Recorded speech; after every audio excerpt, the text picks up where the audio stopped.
بسم اللہ الرحمن الرحیم۔ لنگراڑ نے خوبصورت 2 منزلہ مکان کا سرسری جائزہ لینے کے بعد انور علی کی طرف متوجہ ہو کر کہا، یہ مکان ہماری ضرورت سے بہت زیادہ ہے، مجھے ڈر ہے کہ اس کا کرایہ کہیں میری تنخواہ سے زیادہ نہ ہو۔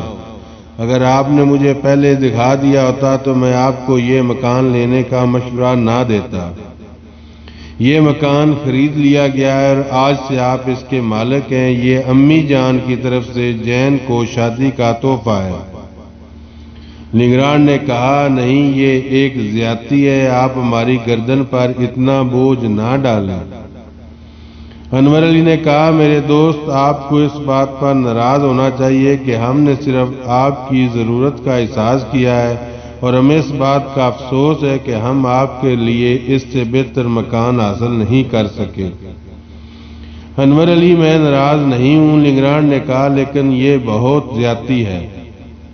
انور علی نے جین کی طرف دیکھا اور کہا، جین، یہ امی جان کی خواہش تھی اور مجھے امید ہے کہ تم ان کی خواہش کا احترام کرو گی۔ جین نے آپ دیدہ ہو کر کہا، میں انہیں اپنی ماں سمجھتی ہوں، میں شکریہ کے ساتھ ان کا یہ تحفہ قبول کرتی ہوں۔ میرے لیے اس مکان کی اینٹیں سونے سے زیادہ قیمتی ہیں۔ انور علی نے کہا، اب آپ کو آرام کی ضرورت ہے، ہمیں اجازت دیجیے۔ سردار خان اب آپ کی خدمت میں رہے گا، اگر آپ کو کسی چیز کی ضرورت ہو تو بلا تکلف ہمارے ہاں پیغام بھیج دیجیے۔ پھر اس نے بلند آواز میں کہا، سردار خان، تم اندر کیا کر رہے ہو؟ باہر آؤ۔ سردار خان بھاگتا ہوا کمرے سے باہر نکل آیا۔ انور علی نے کہا، تم گھر سے ان کا سارا سامان لے آئے ہو؟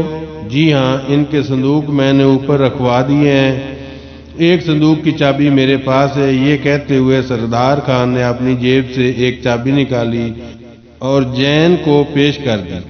جین نے پریشان ہو کر کہا، میری چابی میرے پاس ہے۔ سردار خان نے کہا، جی، یہ چابی مجھے بی بی جی نے خود دی تھی، وہ کہتی تھی کہ یہ بڑے صندوق کی ہے۔ جین نے اس کے ہاتھ سے چابی لے لی اور انور علی نے سردار خان کی طرف متوجہ ہو کر کہا، آج سے ان کی خدمت تمہارے ذمہ ہے، مجھے امید ہے کہ تم اپنے آپ کو ایک اچھا نوکر ثابت کرو گے۔ جناب، مجھ سے آئندہ کوئی غلطی ہو گئی، سردار خان نے معذرت طلب لہجے میں کہا۔ مراد علی اپنی ہنسی ضبط نہ کر سکا، اس نے پوچھا، اس سے پہلے تم نے کیا غلطی کی تھی؟ کچھ نہیں جناب، سردار خان نے اپنی پریشانی پر قابو پانے کی کوشش کرتے ہوئے کہا۔ انور اور مراد کو رخصت کرنے کے بعد جین اور لنگراڑ مکان کے کمروں کا معائنہ کر رہے تھے۔ نچلی منزل کے 5 کمرے ضروری ساز و سامان سے آراستہ تھے۔ بالائی منزل کے دونوں کمروں میں خوبصورت قالین اور پلنگ سجے ہوئے تھے۔ ایک کمرہ دیکھنے کے بعد دوسرے کمرے میں داخل ہوئے تو جین نے ایک لکڑی کے صندوق کی طرف اشارہ کرتے ہوئے کہا، یہ صندوق میرے خیال میں نوکر غلطی سے اٹھا لائے ہیں۔ لنگراڑ نے کہا، اتنا بڑا صندوق غلطی سے یہاں نہیں آ سکتا، میرے خیال میں اسی صندوق کی چابی تمہیں دی گئی ہے۔ جین نے آگے بڑھ کر صندوق کا تالا کھولا اور لنگراڑ نے اس کا بھاری ڈھکنا اوپر اٹھا دیا اور صندوق ریشمی کپڑوں سے بھرا ہوا تھا۔ لنگراڑ نے ایک جوڑا نکال کر پلنگ پر پھیلاتے ہوئے کہا، جین دیکھو، یہ تو کسی فرانسیسی درزی کے ہاتھ کا سلا ہوا معلوم ہوتا ہے۔ جین نے جواب دیا، ان کے درزی کو میرے کپڑوں کا نام معلوم تھا، لیکن مجھے ان کے ساتھ رہتے ہوئے بھی یہ نام معلوم ہو سکا یہ کپڑے کس وقت تیار ہو کر آئے ہیں، اور مجھے یہ بھی نہیں معلوم تھا کہ وہ ہمارے مکان کے لیے اتنے تحائف جمع کیے جا رہے ہیں۔ لنگراڑ، خدا کے لیے صندوق بند کر دو، میں یہ برداشت نہیں کر سکتی کہ میں اتنے بڑے احسان کی مستحق نہ تھی، کاش میں ان کی بیٹی ہوتی۔ جین کی آنکھوں سے آنسو کا سیلاب پھوٹ نکلا۔ لنگراڑ نے پریشان ہو کر کہا، جین، مجھے یقین ہے کہ انور اور مراد تمہیں اپنی بہن اور ان کی والدہ تمہیں اپنی بیٹی سے کم نہیں سمجھتی، لیکن میرے لیے یہ ناقابل برداشت ہے، کاش میرے ساتھ یہ لوگ وہی برتاؤ کرتے جو ایک دوسرے اجنبی کے ساتھ کیا جاتا ہے۔ نظام اور مرہٹوں کی متحدہ طاقت کے خلاف سلطان ٹیپو کی فتح کوئی معمولی کارنامہ نہ تھی۔ انگریزوں کی طرح پانڈیچری کی فرانسیسی حکومت کو بھی اس بات کی قطعاً امید نہ تھی کہ سلطان اس جنگ سے سرخرو ہو کر نکلے گا۔ سلطان کو اس جنگ میں فرانس سے عملی اعانت کی توقع تھی، لیکن فرانسیسی نو آبادیات کی حکومت نے انگریزوں کے ساتھ معاہدہ وار سیلز کی آڑ لے کر اس جنگ میں فریق بننے سے انکار کر دیا تھا۔ معاہدہ وار سیلز کی ایک اہم شرط یہ تھی کہ انگریز اور فرانسیسی ہندوستان کے حکمرانوں کی جنگوں میں الگ تھلگ رہیں گے، لیکن فرانسیسیوں کی پہلو تئی کی اصل وجہ صرف یہ معاہدہ نہ تھا، وہ اس حقیقت سے بے خبر نہ تھے کہ نظام اور مرہٹوں نے انگریزوں کی شہ پر جنگ شروع کی ہے، اور جب وہ اس جنگ میں حصہ لینا اپنے لیے سود مند خیال کریں گے تو معاہدہ وار سیلز کی حیثیت ان کے لیے کاغذ کے ایک پرزے سے زیادہ نہ ہوگی۔ ان کی پہلو تئی کی سب سے بڑی وجہ یہ تھی کہ وہ سلطان ٹیپو کو اس جنگ میں ایک کمزور فریق سمجھتے تھے، اور انہیں اس بات کا یقین ہو چکا تھا کہ سلطان زیادہ دیر نظام اور مرہٹوں کی متحدہ طاقت کا مقابلہ نہیں کر سکے گا، اور اگر انگریز بھی میدان میں آ گئے تو پھر تو وہ سلطان کے حلیف بن کر اپنے لیے کوئی اچھا نتیجہ پیدا نہیں کر سکیں گے۔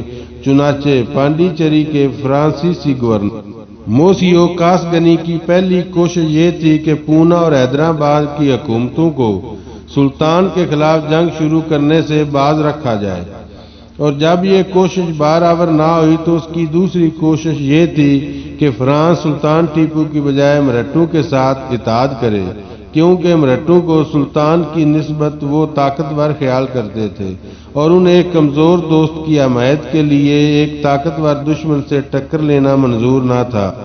چنانچہ پانڈیچری کی حکومت کا ایک خاص نمائندہ مرہٹوں کے ساتھ دوستی کا پیغام لے کر جنگ کے آغاز سے چند ماہ بعد پیشوا کے پاس پہنچا، لیکن پونا کے دربار میں ایسٹ انڈیا کمپنی کے ایجنٹ سر چارلس میلٹ کے اثر و رسوخ کے باعث اسے کامیابی حاصل نہ ہوئی۔ فرانسیسیوں کی اس ناکامی کی ایک بڑی وجہ یہ تھی کہ نانا فرنیوس ان کی دوستی کی بجائے انگریزوں کی دوستی پر زیادہ اعتماد کرتا تھا، اور اسے اس بات کا یقین تھا کہ انگریز دیر دیر جنگ میں ضرور شامل ہو جائیں گے۔ پانڈیچری کی حکومت کے اس طرز عمل کی وجہ سے جنگ کے دوران میں صرف ان فرانسیسی اور دوسرے یورپین سپاہیوں نے سلطان کا ساتھ دیا تھا جو میسور کی فوج کی باقاعدہ ملازمت اختیار کر چکے تھے۔ مرہٹوں اور نظام کے خلاف ایک شاندار فتح حاصل کرنے کے باوجود سلطان ٹیپو میسور کے مستقبل کے متعلق مطمئن نہ تھا۔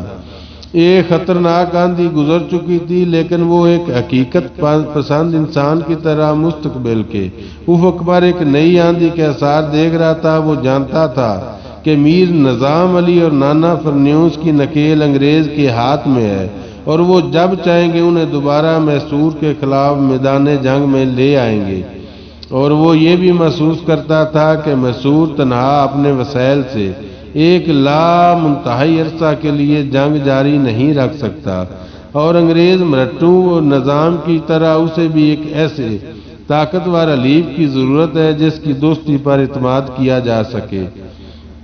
انگریز اسے جنوبی ہند کے دفاعی حصار کا مرکزی ستون سمجھ کر اپنا دشمن نمبر 1 قرار دے چکے تھے۔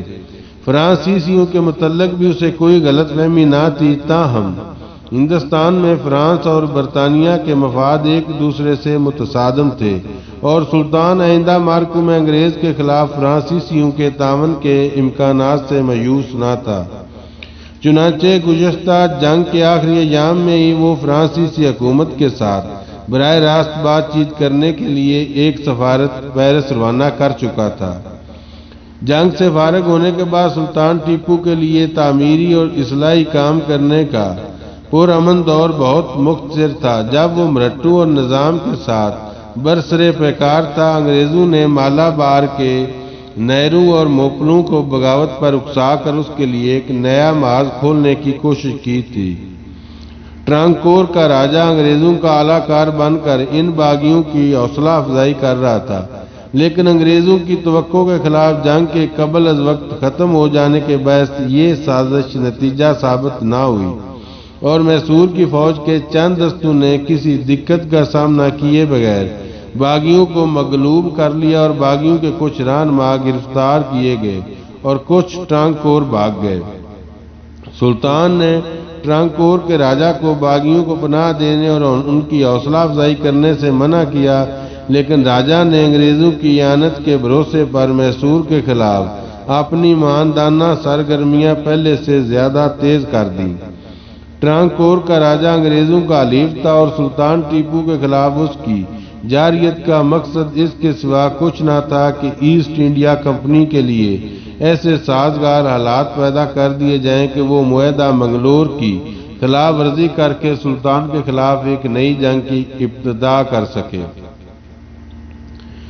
گزشتہ چند برس کے واقعات سے یہ تلخ حقیقت بار بار ہم پر واضح ہو چکی ہے کہ ہم سلطان ٹیپو کی قوت مدافعت کا خاتمہ کیے بغیر ہندوستان میں پاؤں نہیں پھیلا سکتے۔ حیدر علی اور ٹیپو کے ہاتھوں ہماری بدترین شکستیں اس بات کا کھلا ثبوت ہیں کہ ملک کا سب سے مضبوط قلعہ اب نظام اور مرہٹوں کی متحدہ طاقت کو روندنے کے بعد ٹیپو کے حوصلے بہت بڑھ گئے ہیں اور اس کے سفیر پیرس اور قسطنطنیہ پہنچ چکے ہیں۔ نظام اور مرہٹا حکمرانوں کی سلطنتوں میں بھی ایسے لوگ پیدا ہو چکے ہیں جو ٹیپو کو ہندوستان کی آزادی کا محافظ خیال کرتے ہیں۔ امریکہ کی 9 آبادیات کھو بیٹھنے کے بعد ہم اس ملک کے وسیع علاقوں پر قبضہ کر کے اپنے نقصانات پورے کر سکتے ہیں، لیکن اگر ہم یہ نہیں چاہتے کہ ہمارے لیے یہاں بھی ایک جارج واشنگٹن پیدا ہو جائے تو ہمیں سلطان ٹیپو کو زیادہ مہلت نہیں دینی چاہیے۔ اگر ہم اسے شکست نہ دے سکے تو ہندوستان میں ہم نے اب تک جو کچھ حاصل کیا ہے وہ ہمارے ہاتھ سے نکل جائے گا۔ یہاں ہمارے لیے تاجروں کی حیثیت میں بھی کوئی جگہ نہیں ہوگی۔ ٹیپو ہر میدان میں ہمارا حریف ہے۔ وہ صنعت و حرفت اور تجارت کی اہمیت جانتا ہے۔ ہندوستان کی منڈیوں میں میسور کی مصنوعات کی مانگ بڑھ رہی ہے اور مجھے اندیشہ ہے اگر سلطان ٹیپو کو چند برس امن سے کام کرنے کا موقع مل گیا تو میسور صنعت اور تجارت میں ہم سے آگے نکل جائے گا۔ اس وقت بھی یہ حالت ہے کہ یہاں کی بعض مصنوعات مثلاً کپڑا اور شیشے کے برتن یورپ کے بہترین خانوں کی مصنوعات کا مقابلہ کر سکتے ہیں۔ اب تک ہندوستان میں ہماری کامیابیوں کی بڑی وجہ ہماری بحری قوت تھی، لیکن سلطان ٹیپو پہلا شخص ہے جس نے ہندوستان کی اس کمزوری کا صحیح احساس کیا ہے۔ اس وقت میسور کی مختلف گودیوں میں ہزاروں آدمی تجارتی اور جنگی جہاز بنانے میں مصروف ہیں اور مجھے ڈر ہے کہ سلطان ٹیپو کو ایک ناقابل تذکیر بحری قوت کا مالک بننے میں زیادہ عرصہ نہیں لگے گا۔ جہاز بنانے کے لیے جس لکڑی کی ضرورت ہے وہ میسور کے جنگلات میں بکثرت موجود ہے اور میسور کا محنت کش طبقہ سلطان کے حکم پر جان دیتا ہے۔ میسور کے عوام کی خوشحالی اور ترقی نے ہندوستان کی دوسری ریاستوں کے عوام کو سلطان کی طرف متوجہ کر دیا ہے۔ اگر ہم چند سال جنگ سے پہلو تئی کرتے رہے تو اس بات کے امکانات موجود ہیں کہ ہمیں سلطان ٹیپو کے جھنڈے تلے نہ صرف میسور بلکہ پورے ہندوستان کی قوت مدافعت کا سامنا کرنا پڑے گا۔ ہمیں میسور کے حکمرانوں کو وہ خلا پر کرنے کا موقع نہیں دینا چاہیے جو سلطنت مغلیہ کے زوال کے باعث پیدا ہو چکا ہے۔ ہمارے لیے اس وقت 2 ہی راستے ہیں، ایک یہ کہ امریکہ کی طرح ہندوستان سے بھی اپنے پاؤں نکال لیے جائیں اور دوسرا یہ کہ ہم کسی تاخیر کے بغیر میسور پر چڑھائی کر دیں۔ مجھے اس بات کا اعتراف ہے کہ ہم تنہا اپنی قوت سے سلطان کا مقابلہ نہیں کر سکتے، لیکن میں پورے وثوق کے ساتھ کہہ سکتا ہوں کہ اگر ہم نظام اور مرہٹوں کو اس بات کا یقین دلا دیں کہ اس مرتبہ ہم پیچھے نہیں رہیں گے تو وہ ہمارا ساتھ دیں گے۔ کمپنی جنگ کے اخراجات سے ڈرتی ہے، لیکن میں کمپنی کو یہ بتانا چاہتا ہوں کہ صرف کالی کٹ، کتانور اور منگلور کی بندرگاہوں کی قیمت ہمارے جنگ کے تمام اخراجات سے زیادہ ہوگی، اور صرف مالابار سے گرم مسالے اور سندل، ساگوان کی لکڑی کی تجارت پر اپنی ایجاد آری کیمپ کیے ہمیں اتنا نفع ہوگا کہ ہم امریکہ میں اپنے سابقہ نقصانات بھول جائیں گے۔ نظام اور مرہٹوں کے ساتھ گزشتہ جنگ میں شدید نقصانات کے باعث سلطان کی طاقت کافی کمزور ہو چکی ہے۔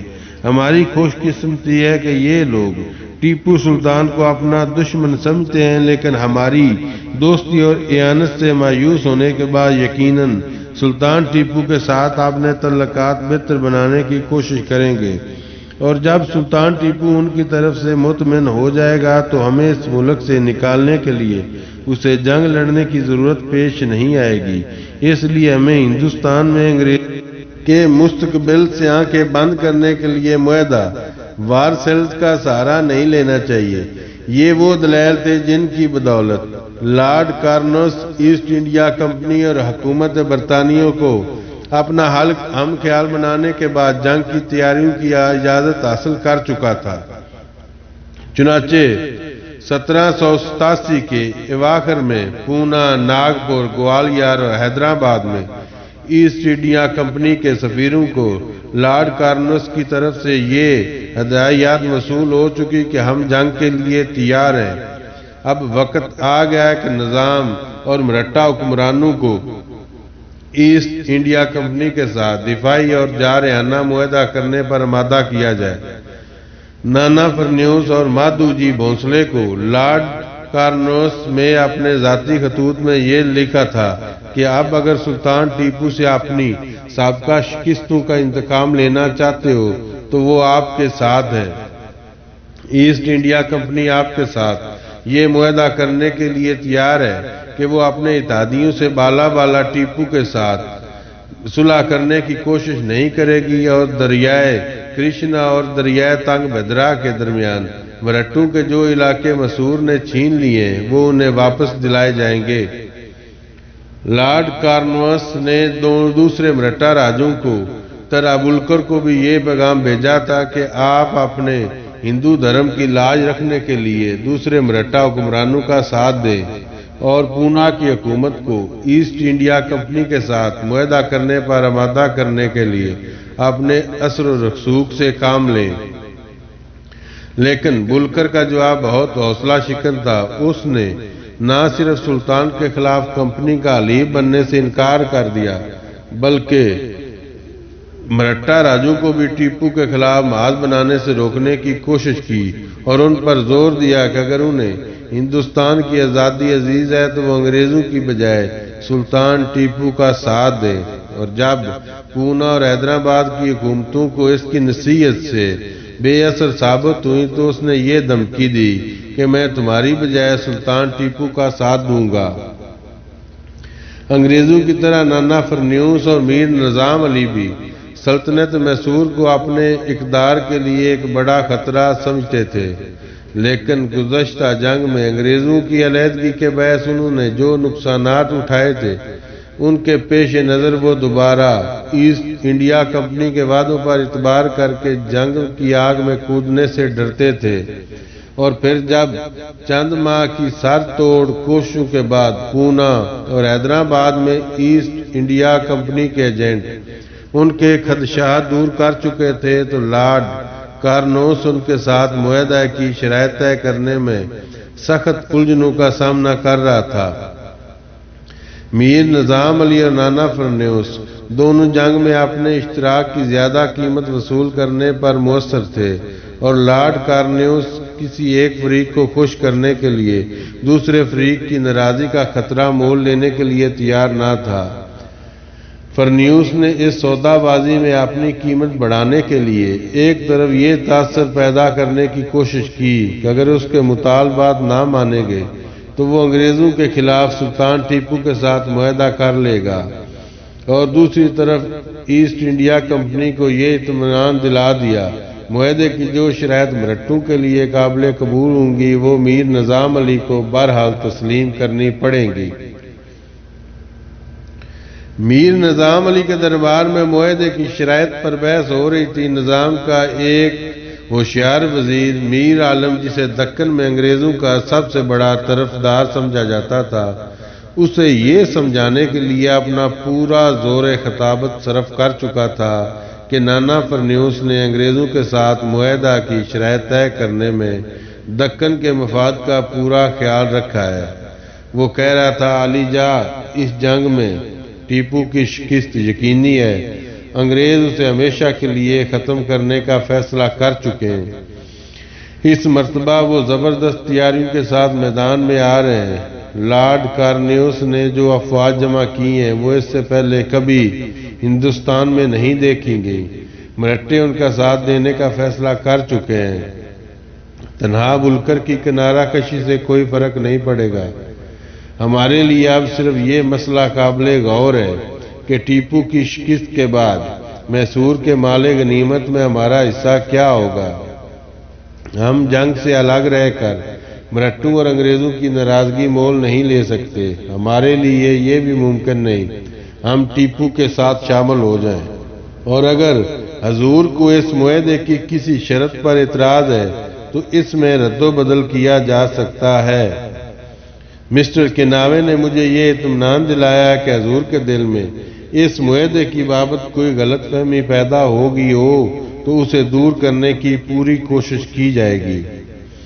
میں حضور کی اطلاع کے لیے عرض کر دینا بھی ضروری سمجھتا ہوں کہ اس جنگ میں صرف ٹیپو، پونا اور انگریز کی افواج کا سامنا نہیں کرنا پڑے گا، بلکہ جنگ شروع ہوتے ہی اس کے خلاف چاروں اطراف سے ایک طوفان اٹھ کھڑا ہوگا۔ کرناٹک کا محمد علی والا جا، کورگ، ٹرانگو کوچین کے ہندو راجے اور مالابار کے پالیگار لارڈ کارنس کا اشارہ پاتے ہی سلطان کے خلاف اٹھ کھڑے ہوں گے۔ پھر سلطان کی شکست کے آثار دیکھتے ہوئے میسور کی ہندو اکثریت وہاں کے سابقہ راجا کے خاندان کو واپس لانے کی کوشش کرے گی۔ اس کے علاوہ ہمیں صورت نہیں بھولنا چاہیے، ہم جنگ سے الگ رہیں گے تو بھی ٹیپو کی شکست یقینی ہے۔ میر عالم کی تقریر کے بعد حاضرین دربار کچھ دیر خاموشی سے ایک دوسرے کی طرف دیکھتے رہے۔ بالآخر میر نظام علی کے محافظ دستوں کا سالار اور دکن کا ایک بہت بڑا جاگیردار نواب شمس الامراء اٹھا اور اس نے کہا، علی جا، میر عالم گزشتہ جنگ میں بھی یہی کہتے تھے کہ ٹیپو کی شکست یقینی ہے، اس لیے ہمیں مرہٹوں کا ساتھ ضرور دینا چاہیے، اور میں اس وقت بھی یہ کہتا ہوں کہ ہمیں ایسے شخص کے ساتھ نہیں الجھنا چاہیے جسے ہم آسانی سے اپنا دوست بنا سکتے ہیں، اور یہ حقیقت بار بار ثابت ہو چکی ہے کہ ہم نے جب بھی سلطان ٹیپو کی طرف دوستی کا ہاتھ بڑھایا ہے اس نے شرافت کا ثبوت دیا، لیکن اگر ہم اس امید پر اس جنگ میں شریک ہونا چاہتے ہیں کہ سلطان ٹیپو کو آسانی سے شکست دی جا سکتی ہے تو بھی اس معاہدے میں چند باتیں ایسی ہیں جن پر ہمیں ٹھنڈے دل سے غور کرنا چاہیے۔ میرا پہلا اعتراض یہ ہے کہ ہم مرہٹوں کے اجیر نہیں اور نانا فرنوس کو ہماری طرف سے انگریزوں کے ساتھ معاہدے کی شرائط طے کرنے کا کوئی حق نہ تھا۔ میرا دوسرا اعتراض یہ ہے کہ یہ معاہدہ صرف ٹیپو کے خلاف ہے۔ اس معاہدے میں ہم سے یہ مطالبہ کیا گیا کہ ہم میسور کے خلاف جنگ میں انگریزوں اور مرہٹوں کا ساتھ دیں، لیکن اس امر کی کوئی ضمانت نہیں دی گئی کہ اگر جنگ کے اختتام پر اس معاہدے کا کوئی فریق ہم پر حملہ کر دے تو دوسرا فریق ہماری مدد کرے گا۔ بالخصوص مرہٹوں کا سابقہ کردار ایسا نہیں کہ ان کے کسی وعدے پر اعتماد کیا جا سکے۔ میں صرف یہ جاننا چاہتا ہوں کہ اگر وہ میسور سے نمٹنے کے بعد ہم پر حملہ کر دیں تو انگریز ہماری کیا مدد کریں گے؟ میں ٹیپو کے طرفدار کی حیثیت سے نہیں بلکہ سلطنت دکن کے ایک وہی خواہ کی حیثیت سے یہ پوچھنا چاہتا ہوں کہ اس معاہدے میں ہمارے تحفظ کی کیا ضمانت ہے؟ اس کے بعد ایک سوال اور ہمارے سامنے آتا ہے، اور وہ یہ ہے کہ جب میسور کے خلاف جنگ میں حصہ لینے کے لیے ہماری فوج مرہٹوں کے برابر کھڑی ہوگی تو پھر کیا وجہ ہے کہ مرہٹے مال غنیمت میں میسور کے 1/3 کے حصہ کے علاوہ 50 لاکھ روپیہ زیادہ وصول کرنا چاہتے ہیں؟ اگر آج انگریز اس معاہدے کی شرح طے کرتے وقت مرہٹوں کو ایک ترجیحی سلوک کا حقدار سمجھتے ہیں تو اس بات کی کیا ضمانت ہے کہ جنگ کے اختتام پر وہ ہمیں کسی بہتر سلوک کا مستحق سمجھیں گے؟ نانا فرنیوس کا سابقہ کردار ہماری نگاہوں سے پوشیدہ نہیں، اور ذاتی طور پر مجھے انگریزوں کے متعلق بھی کوئی خوش فہمی نہیں۔ عالی جا، آپ میرے اس اندیشے کو بے بنیاد نہیں سمجھے۔ اگر میسور کی تقسیم کرنے کے بعد انگریزوں اور مرہٹوں نے اپنی سلطنتوں کو مزید وسعت دینے کے لیے دکن پر حملہ کر دیا تو ہم ٹیپو سے بھی زیادہ بے بس ہوں گے۔ آج ہمارے لیے یہ موقع ہے کہ ہم سلطان ٹیپو کو اپنا ایک طاقتور حلیف بنا سکیں۔ وہ ہر وقت ہمارے ساتھ ایک آبرو مندانہ سمجھوتے کے لیے تیار ہے۔ میں جب جنوبی ہندوستان کے مسلمانوں کے مستقبل کے متعلق سوچتا ہوں تو مجھے اس کے سوا کوئی راستہ نظر نہیں آتا کہ ہم انگریزوں یا مرہٹوں کی بجائے سلطان ٹیپو کے ساتھ اپنا مستقبل وابستہ کرنے کی کوشش کریں۔ وہ خوشی سے ہمارے ساتھ ایک ایسا سمجھوتا کرنے کے لیے تیار ہوگا جس کی شرائط میسور اور دکن کے لیے یکساں تسلی بخش ہوں۔ عالی جا، آج دکن اور میسور کے اتحاد سے جنگ کے امکانات ختم ہو سکتے ہیں، اور اگر ہم ایک مسلمان حکمران کا ساتھ نہیں دے سکتے تو یہ بھی ضروری نہیں کہ ہم انگریزوں یا مرہٹوں کا ساتھ دے کر جنوبی ہندوستان میں اس جنگ کے دروازے کھول دیں جو ہماری اپنی آزادی اور بقا کے لیے خطرہ پیدا کر سکتی ہے۔ میر عالم نے کہا، عالی جا، میں شمس الامراء کے خلوص اور نیک نیتی پر حملہ نہیں کرتا۔ مجھے ڈر ہے کہ وہ ٹیپو کے متعلق بہت زیادہ حسن ظن سے کام لے رہے ہیں۔ اگر ہم جنگ سے علیحدہ ہو جائیں تو اس بات کی کیا ضمانت ہے کہ ٹیپو ہمارے خلاف انگریزوں یا مرہٹوں کے ساتھ معاہدہ کرنے کی کوشش نہیں کرے گا؟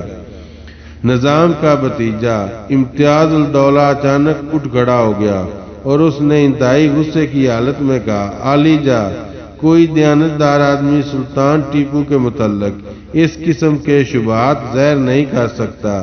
اگر وہ انگریزوں کے اتحاد کا روادار ہو سکتا تو یہ ممکن نہ تھا۔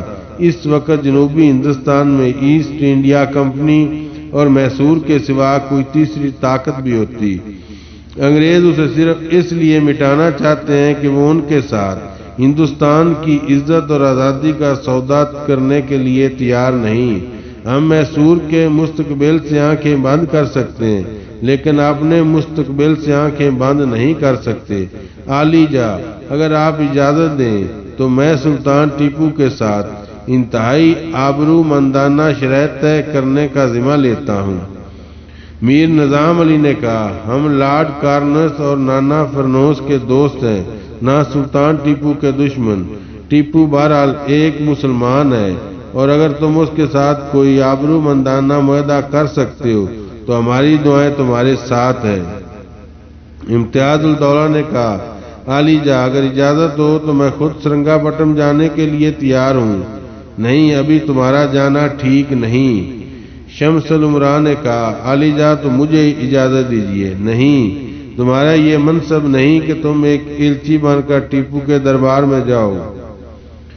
ہم یہ مہم حافظ فرید الدین کے سپرد کرنا چاہتے ہیں۔ یہ کہہ کر نظام اپنی مسند سے اٹھا اور عقب کے کمرے میں چلا گیا۔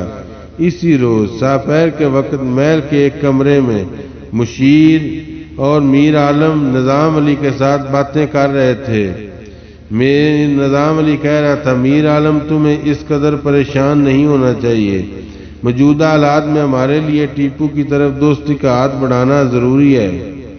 عالی جا، اگر آپ یہ محسوس کرتے ہیں کہ اس بات میں دکن کا فائدہ ہے تو میرے لیے پریشان ہونے کی کوئی وجہ نہیں۔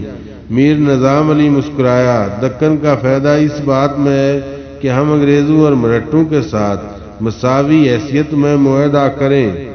مرٹو نے ٹیپو کے ساتھ تعاون کرنے کی دھمکی دے کر لارڈ کارنویس کے سامنے اپنی قیمت بڑھائی ہے اور مجھے بھی اپنی پوری قیمت وصول کرنی چاہیے۔ مشیر الملک نے پریشان ہو کر کہا، تو عالیجا آپ کا مطلب یہ ہے کہ آپ ٹیپو کے ساتھ معاہدہ کرنے کا کوئی ارادہ نہیں رکھتے؟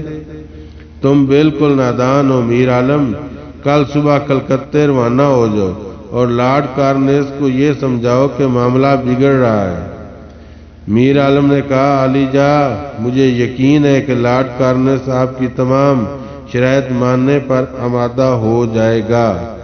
میں حضور کی خدمت میں حاضر ہونے سے پہلے چلا جاؤں گا۔